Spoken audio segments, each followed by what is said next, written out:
attest. This is your emergency broadcast system announcing the commencement of the annual purge sanctioned by the U.S. government. Weapons of Class 4 and lower have been authorized for use during the purge. All other weapons are restricted. Government officials of ranking 10 have been granted immunity from the purge and shall not be harmed. Commencing at the siren, any and all crime, including murder, will be legal for 12 continuous hours. Police, fire, and emergency medical services will be unavailable until tomorrow morning at 7 a.m. when the purge concludes.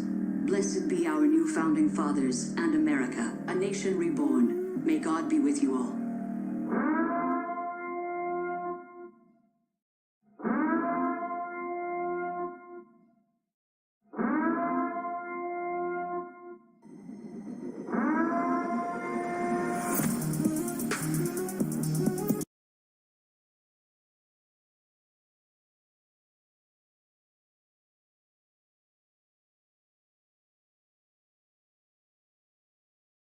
Usually, when we talk about ancient times, the first thing that comes to one's mind is it's mysterious, and every day that passes, we discover more and more thanks to archaeologists and enthusiasts. The thing is, what kind of mysteries lie between our time and ancient times?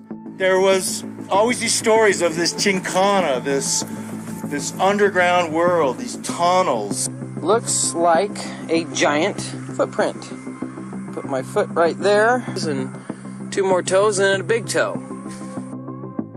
Today we're going to be analyzing unsolved archaeological mysteries that are for sure to leave you as baffled as I am.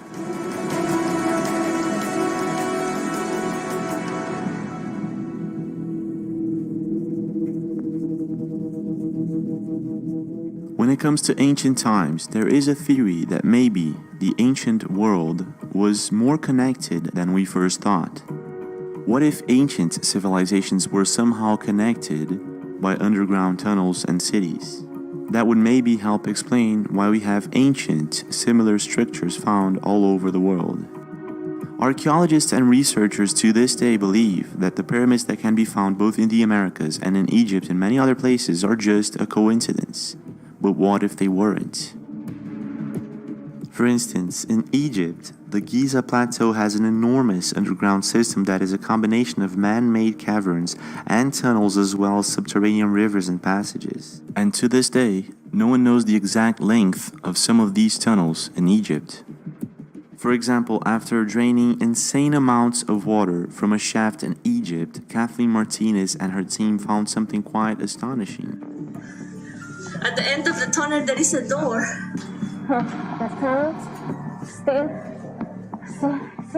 The tunnel went on, and the truth is they were unable to explore further because there was still a lot of water in it, even after removing water for 3 consecutive days.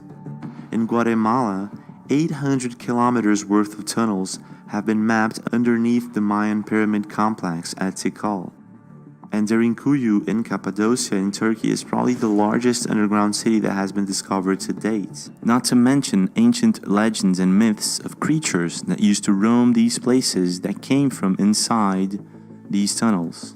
And Cusco, and at the Coricancha, the gold temple, there was always these stories of this Chincana, this underground world, these tunnels. Mainly they've been sealed up. But it's very, well-known legends here in Cusco of these secret underground tunnel system. So people would go into the tunnel system and sometimes they would completely vanish. Now, if we take a look into missing people and caves, it's baffling. The thing is, if we take a map that shows us where people went missing in the United States of America, and then a map of where caves are located in the United States of America, well, both maps are correlated. How the heck is this possible?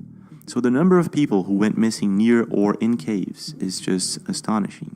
There is one story of a YouTuber by the name of Kenny Veach who found what appeared to be an artificial cave in the middle of the desert. A solo hiking enthusiast that went missing on November 10th, 2014 while trying to go back to what he coined an M-shaped cave that he previously stumbled upon. Now the thing is, Kenny left a comment on a YouTube video discussing the M-shaped cave that he found, and he said that when he entered the cave, his whole body began to vibrate, in other words, to act weird. He said that he discovered this cave near Sheep Mountains, north of Las Vegas. He then went back to locate this cave, prepared and armed. He posted a video of his second attempt. Well, here I am, here in the mountains north of Las Vegas, and I'm looking for a cave, and something about that cave just spooked me out of all the caves I've ever gone in. Hopefully I'll find it. It's shaped like a big M. It's a big cave that looks just like a gigantic M, and it's about as tall as I am, and kind of narrow. In this second attempt to find the M cave, Kenny goes around the canyon, and for some mysterious reason, Kenny can't seem to find the cave anywhere. So weird. I mean, I thought for sure I was just gonna be able to find it. I remember it being fairly easy. And on November 10th, 2014, 6 a.m. in the morning, Kenny Veach went for his third try to find the cave. However, this time, Kenny never made it back. He vanished. His wife even made a post on YouTube, and the search party for Kenny Veach began. The thing is, Kenny Veach was supposedly an experienced hiker. He wasn't somebody who would just simply vanish in the middle of the desert. Now, it's not just Kenny. In 1925, Percy Fawcett, along with his son and a friend, ventured into the Amazon forest in search of a lost city. In 1921, Perry wrote about this mysterious city that was supposedly located in the southern parts of the Amazon forest, the lost city of Z. And after 5 long months searching for this city, Perry and his crew simply vanished. There were at least 13 search parties for Perry and his crew, but none of them came back with any results. What's most intriguing about this all is that on March 2018, archaeologists discovered that parts of the Amazon rainforest that were long believed to be almost uninhabited were actually home to a thriving ancient civilization buried for centuries. Now, taking into consideration that there are many rumors in the Amazon of lost cities and underground cities, what happened to Perry Fawcett and his team? Were they captured by natives, or did they find something there? You trying to like down there? Yeah. What do you mean? These are like steps. Ever? Yeah. Oh my lord. But it doesn't stop there. The Hopi, for example, are a Native American tribe who primarily live in the Hopi Reservation in northeastern Arizona. According to Hopi Indians and their ancestors, they did not arrive over a land bridge from Asia, nor do they believe that they arrived by boat, but instead, their origin myths tell the story of how they climbed onto the surface from the underworld. The ancient Hopi also mention mysterious ant-like gods and flying shields that existed in the distant past. Now, if there are underground tunnel systems, cities that we have never heard about that were built in the ancient past, I'm not too sure. However, it makes us wonder, what are these strange sounds that people have been hearing all over countries and cities that some have coined skyquakes? He heard something earlier. I told you.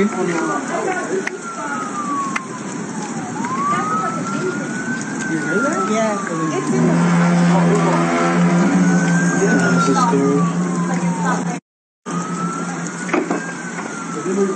Yeah, I am. I put a code on video. I'm still recording since I ran out there. Okay.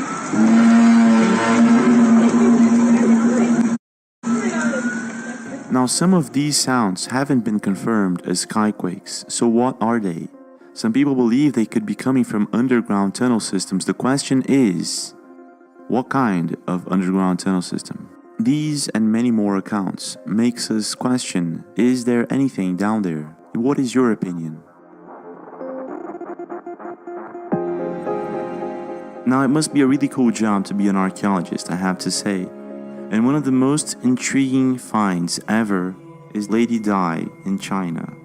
In 1971, one of the best preserved mummies ever discovered was found at the Mawangdui archaeological site, and amazingly, the woman's skin and blood remained intact even 2,000 years after her death. When the mummy was first discovered, medical examinations were soon performed on the body to try to understand its main features. It was so well preserved that it was possible to carry out several invasive research without damaging it.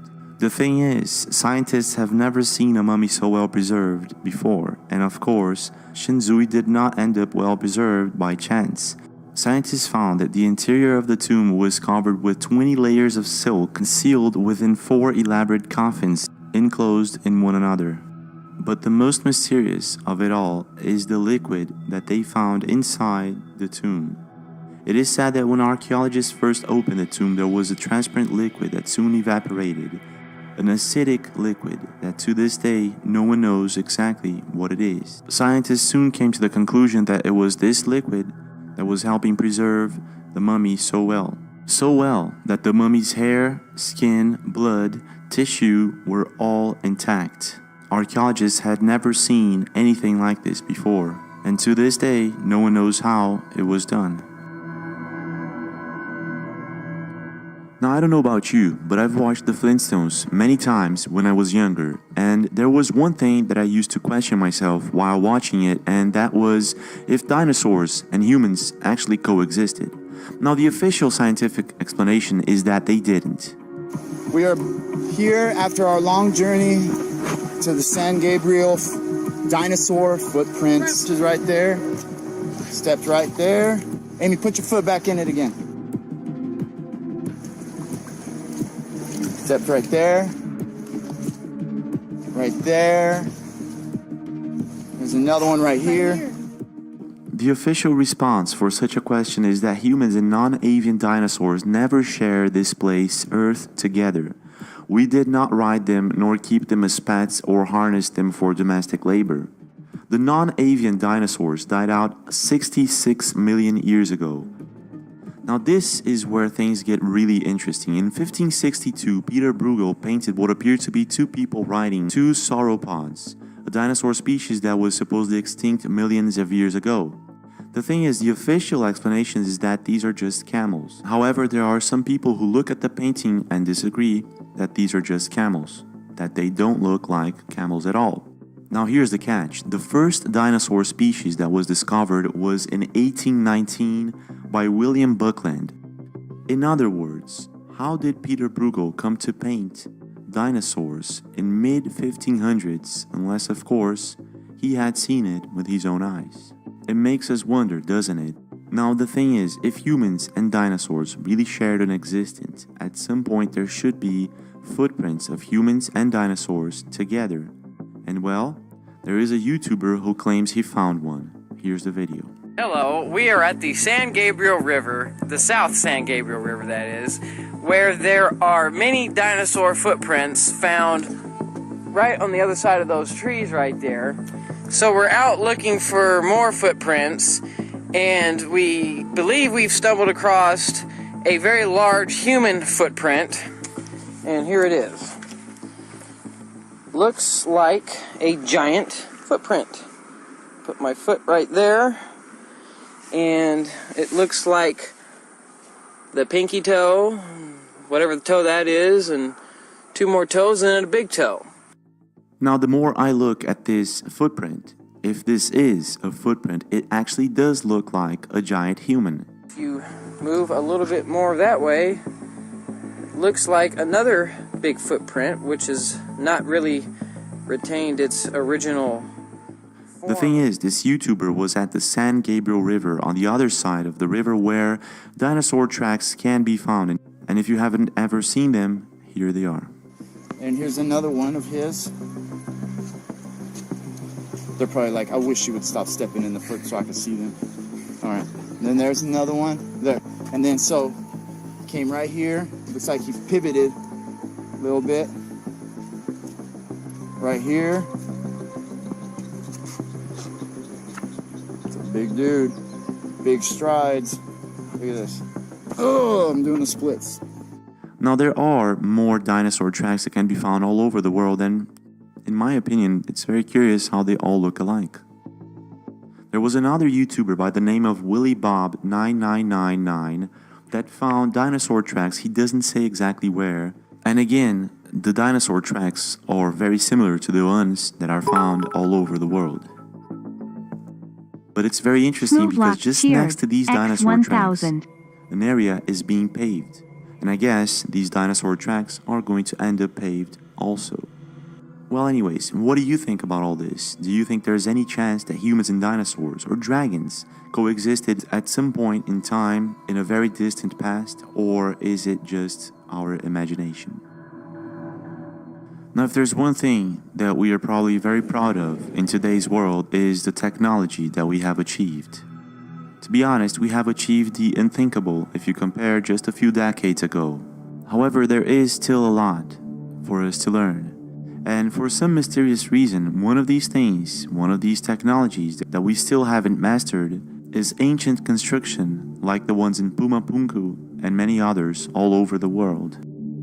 To this day, archaeologists and stonemasons are very much baffled by the fact that some of these constructions can't be replicated even in today's world. The Pumapunku megalithic stones, for example, can be found in Tiwanaku in Bolivia. They are megalithic stones that seem to be scattered all over. It's like they were thrown there by someone or something. It just doesn't make sense. And the thing is, some of these stones weigh more than 100 tons and are more than 25 feet tall, which makes it very interesting to think about how did they get there. Now, some researchers believe that they were not carved in ancient techniques, that they may have been carved with advanced technology because of the precision some of these rocks present. And to make it all more intriguing, some of these stones have magnetic properties.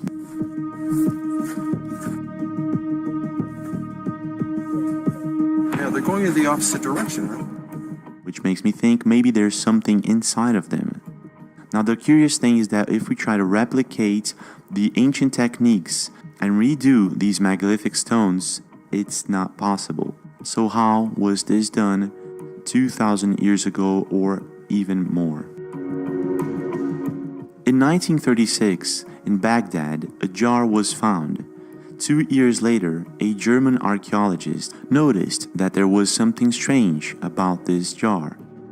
It was made out of clay with a stopper made of asphalt.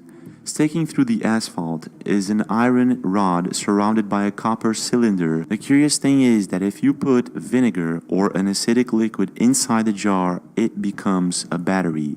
It can actually produce 2 volts of electricity. So some people coined it the Baghdad battery. And to this day, there is a large discussion if this was indeed the first electric battery or if it is just a coincidence. This wall, we see what appears to be giant light bulbs, Crookes tubes, right? In ancient times, still today, the snake is often seen to be a symbol of electricity, Kundalini energy. Snake. This here is a jed pillar, but it actually looks like it's a Faraday. And what you can see is this is not talking about wireless electricity because it's plugged in to this condenser here. So they're saying this is symbolic, it's supposed to be lotuses. Why is it plugged in if it's symbolic? Whatever here, Hakim says the texts here are saying a warning. They are issuing a warning that this is ancient knowledge of power that can be abused. Have you ever stopped to wonder if there were other types of civilizations living amongst us? More advanced types of civilizations? This is actually a question that most people ask themselves at a certain point in life when they get to know about the ancient Egyptian pyramids, the Ellora caves, Bermuda Triangle, and many other mysterious places. There are a number of magnetic anomalies found in such structures. Dude, let's do this like...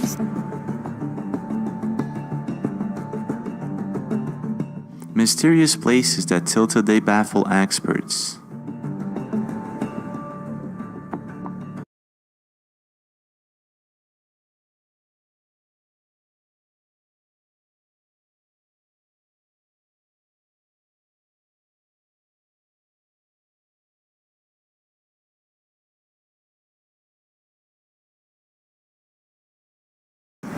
Hey, real tone is some real money in the room. That's when you learned how to read when you were 24. I learned how to read when I was 24 years old, South Church, 5 and 7 on John R. Lizzie You taught Unit. yourself how to read? No, I didn't teach nothing. God gave me the wisdom and the knowledge how to read. That's when I knew it was a God. Hello! And therefore I started writing, start reciting. Hey, I got so good I can stand on the battle. I can stand on a battle rap game field and win a battle rap with reciting what I done wrote. That's how God blessed me when I couldn't read. That's when I knew it was a God, especially for me to be the most viewed #1 battle rapper in the South. Yeah. But